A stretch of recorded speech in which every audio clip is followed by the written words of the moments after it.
Good day. This is the December questions for How Good is Sex. I got on my One Nation Hawk Nation from a great institution called the University of Maryland Eastern Shore. I wanted to show my representation, and also I got some other information, some other hookups, some other information and promotional material from another school I love performing at, University of the District of Columbia. All right, let's get to the questions. I just want to make sure they know, I support them, and I'm thankful that they helped make this tour pretty powerful. All right, so let's make this fast and let's have some fun. All right, first question. All right, young lady, 15 years old from Hialeah, Florida, hometown. Question: how do I tell my boyfriend that I don't want to have sex all the time without him thinking wrong? And when do you know that you've fallen in love? What do I do if my boyfriend doesn't trust me? He's always trying to find something wrong with me. What do I do? All right, well, first question. Let's knock down these questions because, of course, she asked more than one. All right. How do I tell my boyfriend that I don't want to have sex all the time without him thinking wrong? You just tell him. You just sit him down like, I don't want to have sex all the time. If he thinks wrong, that's something that he's dealing with. You may want to pay attention to that. If he thinks that there's something wrong with you not wanting to have sex all the time, like there's another guy that you're having sex with, and maybe you're not turned on by him, whatever, that may be some insecurities that he needs to deal with, and you don't have to deal with that. Your goal is to be honest and be precise, and that's it. Whatever he's dealing with, that's up to him. You can only be as honest as you can be. Some people have lies and deceits and other things going on with them that causes them to want to think deeper than what it truly is. All right. Now, when do you know when you fall in love? Love is charity. Love is a donation. Love is something where no matter what that person does, in your mind, you're not going to take back what you've given. Not just money, but yourself. Not sex. Love is not sex. It's about what you've donated. What I would love for you to do is look at Corinthians 13, 4 through 8. And look at that. 1 Corinthians 13, 4 through 8. And tell me if when you say the LOVE word, does it fit that description? And you'll answer it yourself. What do I do if my boyfriend doesn't trust me and he's always trying to find something wrong with me? You know what? There's nothing you can do for somebody who doesn't trust you. Maybe you've cheated or lied in the past or whatnot. Maybe you've done something to earn his distrust. If you have, honestly, you have a better chance of winning the lottery than regaining somebody's trust because it takes time. It's possible, but it takes time. There's only thing you can do is consistently be honest. That's it. Consistently be honest. He's going to look at the phone. He's going to look at your Facebook and look at all the other stuff, whatever, just to make sure that you're keeping your honesty together. And that's a trial that you have to accept or not accept. But when it comes down to it, you just have to be as honest as you can be. Be open about things that you normally wouldn't be open about. Just to let him know, hey, I'm doing my part. If he doesn't accept it, that may be an opportunity for you to turn around and say, maybe this is not what I'm supposed to be here for. All right. The next question, we're going to Miami, female. How does it feel to have HIV? I personally don't have HIV. Many friends of mine that have HIV, they're varying ways that they feel. Some people feel sad every day. That some days when the side effects kick in, like cotton mouth or diarrhea or whatnot, or vomiting, and they're hurt by it, or dealing with how society feels about them. Some people don't feel like that at all. Some people are not happy that they have HIV. They're happy that they are alive and that they're able to do the awesome things that they're able to do despite having HIV. Like Quintara Lane, Marvin Brown, these individuals are pioneers of youth activism despite that they have this virus running through their veins. The next question, 19 years old, female, Tampa, Florida. All right, females are running it right now. All right, is sex really necessary in a relationship? I want to wait till marriage, but I don't know how to get him to wait and understand. Sex is not necessary in a relationship. You can live your whole life without having sex, period. You only need sex to reproduce and have more children to praise God and tell the world about how good God, Jesus, and other messengers are. In reality, you can actually say it to yourself, hey, I don't want to have sex, and I'm going to wait till marriage. And if the person you're with doesn't agree, then that's up to you to decide if you're going to stoop down to their level and to give them what they want rather than getting what you want. Your goal in life is to make sure that, hey, you have a partner that's going to go along with God and is going to make sure that they compromise with you to make sure that you two get to your equal goals in life. Now, if you have a partner that says they don't want to wait till marriage or whatnot, you have to find a way to persuade them, then maybe that's not a partner you're going to want to be with for the rest of your life. What if you have a child? Is that going to be the same partner that's going to say, you know what, I'll be there, do or die for that child?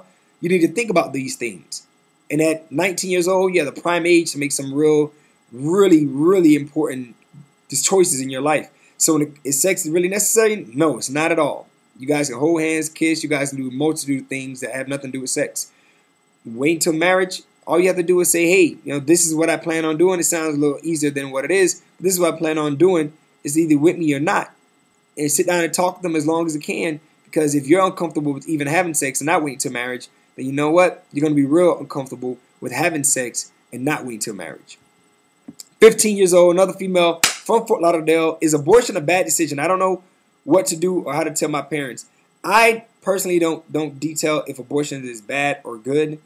What I say is the worst thing I've seen are unfit parents with children that now have to deal with knowing that their parents gave them up for adoption or just don't want them. Like Casey Anthony, all these other crazy people that have children and should not be allowed 10 feet in front of a child, let alone to birth them. And especially when they're not ready. Because when they're not ready, you're forcing yourself to do something that is life-changing. So I don't say it's a good or bad decision.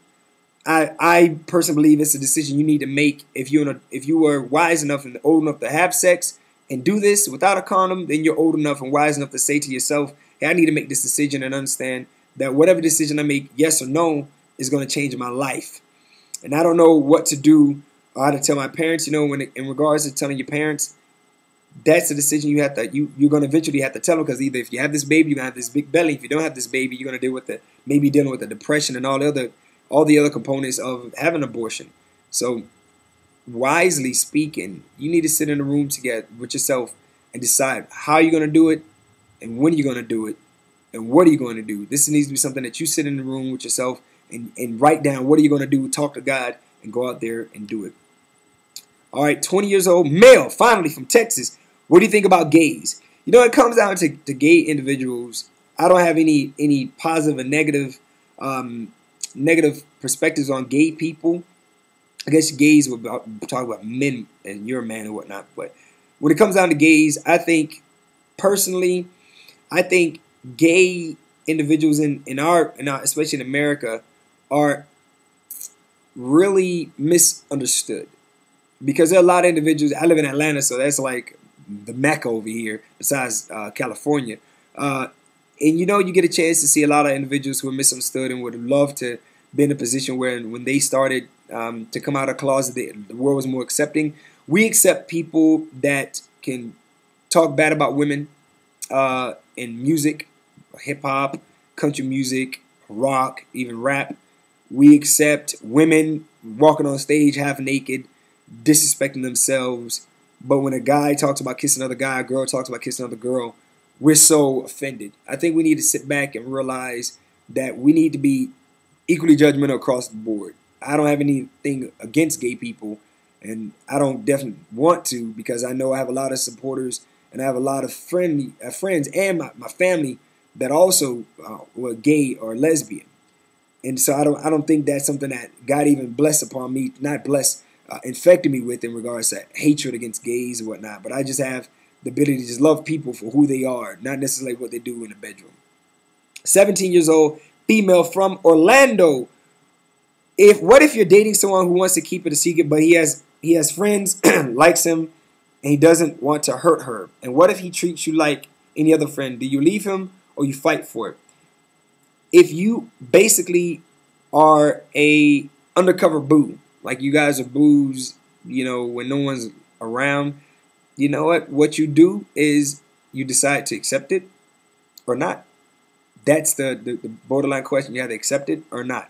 Because in reality, when it comes down to it, if you actually want to go ahead and make this decision on how you want to be treated by someone, then you have to make the decision on if you're going to accept the way that they treat you.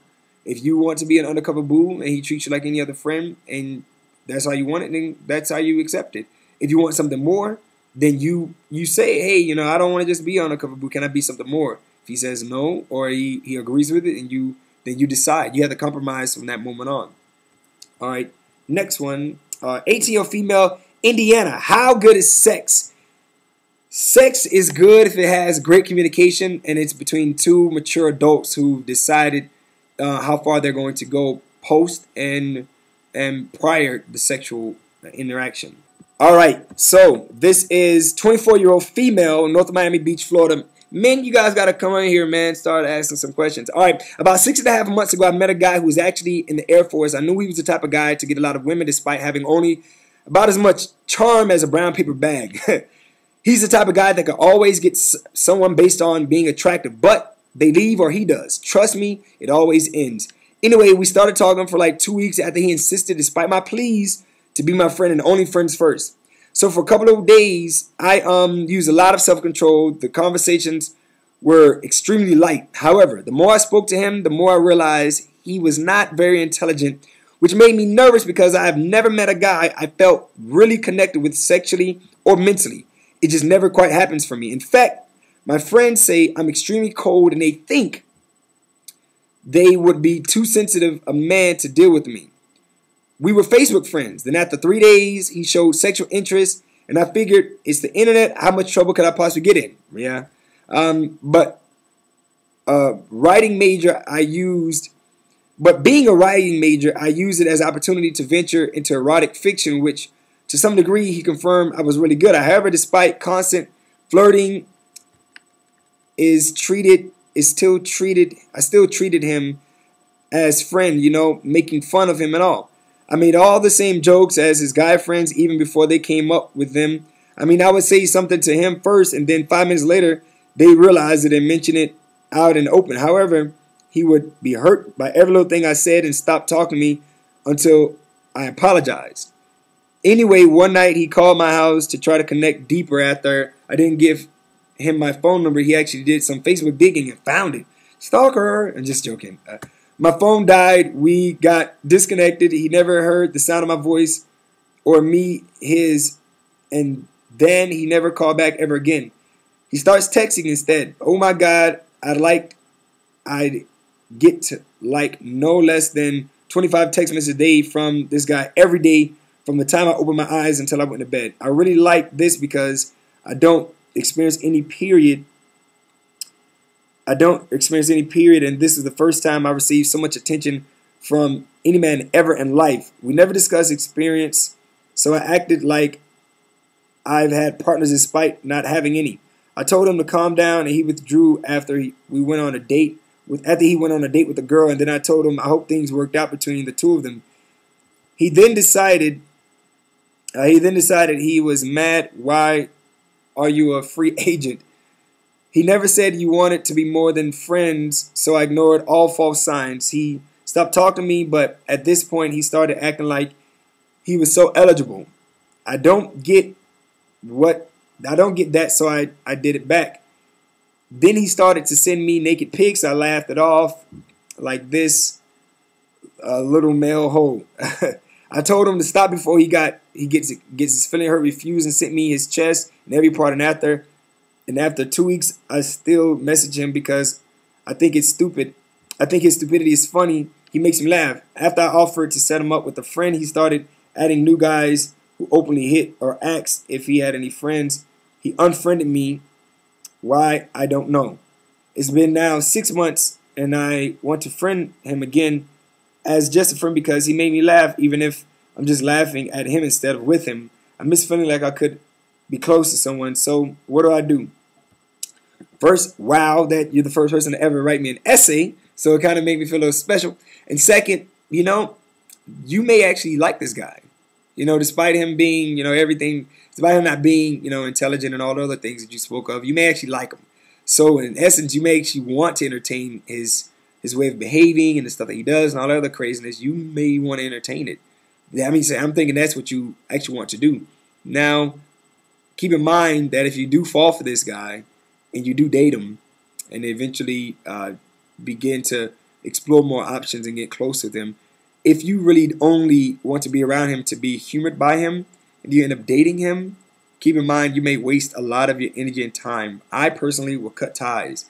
If he's not someone that can add anything to your life, someone that can inspire you, educate you, support you, lead you closer to God, these inspiration, leadership, all these things that that a man's supposed to be able to do with a woman and vice versa for a woman, as a woman's supposed to do for the man, then I think that you'll waste your time.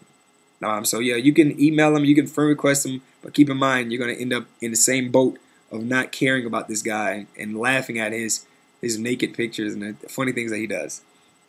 All right, next question. All right, 21-year-old female from Miami, hometown, we making it happen. All right. Why is it that we settle for what the minds want and not the heart? Why do I love the one parent? Wait, why do I love the one my parent hates? Okay, let's start this back over. All right, 21-year-old female from Miami.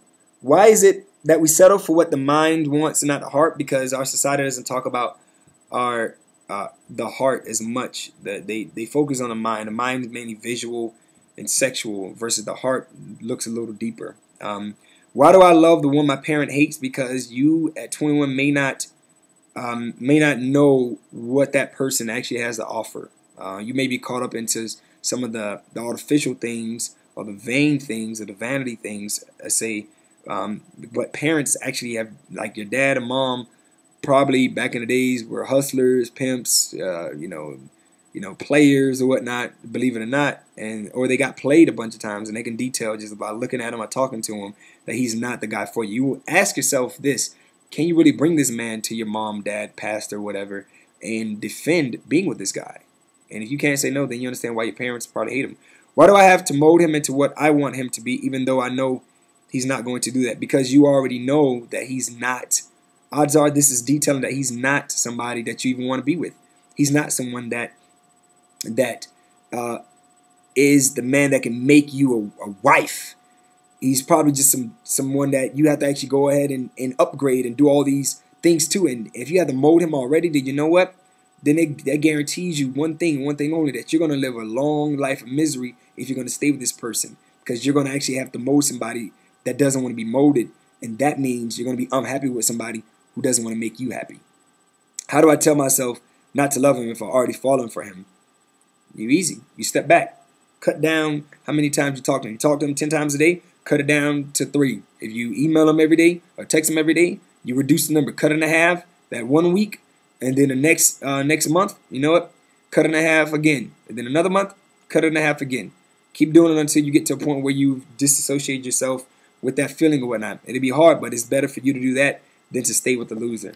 All right? 20-year-old female from Oregon. I met this guy that has everything going for him. 3 jobs, education, his own car, his own house. He's potential boyfriend. The only problem, ding, ding, ding, is he has a smooth mouth. He says everything a woman wants to hear, how he takes care of them, what women should get from their man. He has a lot of he has a lot of ideas of what you teach, but somehow the convo always ends on sex. I haven't known him that long, but I'm already starting to like him. How do I know if he's a player or actually genuine? And if he's a player, how do I step back and step back away from sex talk and try to see if he'll commit? Well, you never know if a man's a player or genuine, because most players are genuine. Most players don't lie to women. Number one rule as a player, you don't lie to women. Why? Because they're going to believe anything anyway. You know, you could lie, tell the truth, it doesn't matter. They're going to believe what they want to believe anyway. So most players are honest. So they are genuine. Now, when it comes down to, if he is a player, how do you step back from the sex talk? You just don't engage in it. You don't talk about it. Say, I don't want to talk about that. You move on. Whatever you step into, he's going to keep going with. That's just with any man. You keep talking about it, I'm going to keep going with it. All right, now, how do you see if he's going to commit? Take your time. If he is a player, even if he's genuine, you got to present something to him to make him want to choose you out of all the women that he could choose from, especially if he's a smooth talker. You got to be something special about you that makes him say, forget all those other women, I want you. And that's something for you to decide.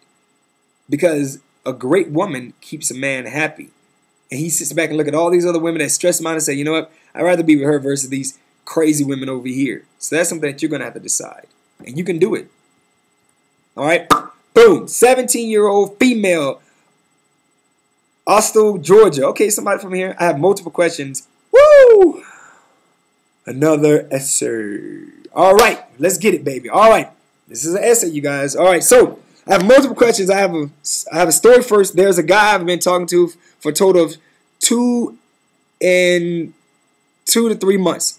At first, feelings were running deep. he really liked me. I liked him, so we made it official in the first week.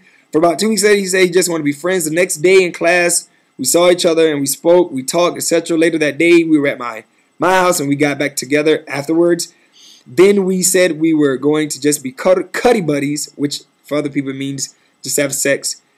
But that turned into commitment, which makes it a relationship to me. We talk every day, just a few calls. Keep in mind that does not make it a relationship. When you say to me, that just means only to you, which means it's not mutual, which means it's nothing. All right. We talk almost every day, very few calls, just texting, and most weekends, my house or somewhere else local, like the movies or Steak and Shake, in our 4th block classes. Ever since we've been talking, I've been hearing lots of rumors about him dating other girls. People say he's playing me, but I don't see it. I've confronted him about it 2 or 3 of those friends still. Since I've asked him, this conversation has changed, and this was 2 days ago, but with him, I never know what to expect. We've had sex ever since the day we've been talking. There's been nothing but negativity, things people have said or heard about him. Still, I have not heard him say yes, that this is what the deal is, or anything about that nature. I really like him. He says he likes me, but he doesn't really show it. But there's a positive to that. I ask him or tell him something that I think about him. He proves me wrong just about every time. I want to stay with him, but also want to leave him. There's really no reason to leave. As far as I can tell, he's faithful to this so-called relationship that we're in because it's no longer sex with strings attached, no unattached. I'm close to being in love with him, but there's a lot I need to figure out with him. When I ask him certain questions via text, he avoids them. But eventually, if I bring up the question again, he answers it. For instance, I asked him, has he ever cheated back in January via text? He never got the response, so I just dropped it. I guess you never got a response, so you dropped it. I see that there are some things that have changed our relationship, and I'm wondering if I should seriously consider dropping the whole situation with him. Yes. You're in a cuddy buddy relationship. This is no relationship. So if you want to be in a cuddy buddy relationship and you're dealing with a lot of insecurities and dealing with a lot of stress, then leave it. A cuddy buddy relationship shouldn't have any stress. You guys should be friends that are having sex. What is it? Friends with benefits. That's what you guys should be doing, right? The benefit should be no stress, happiness, smiling, being happy, being supportive of one another, man, being inspired by one another, not dealing with stress and worrying about other people saying this, that. That's not a relationship you want to be. That's not a cuddy buddy relationship. That's a real relationship that you're taking the bad end on and may end up going crazy with somebody who doesn't belong to be with you. So I would cut it. I would cut it. And yeah, odds are you're being played because you're not being played. He probably has other girls because you're not his girl. You're just a girl that he has sex with that he probably likes a little more than the other girls. I want to thank you all for giving me a great year. Those are the questions. If you have any questions, I'm going to make it my duty to be a little more consistent. This are so long this time around. Every month, 15th of every month, you'll have new questions before midnight of that day, before the 16th. I do my best to email me and tell me, Devin, man, I heard about these questions, man. I admire the love that I get, and it drives me. So please continue to support me. Tell your friends about the work that we're doing. And please get your schools, your community centers, get them involved to bring out the How Good at Sex workshop. It needs to be everywhere. It needs to be everywhere.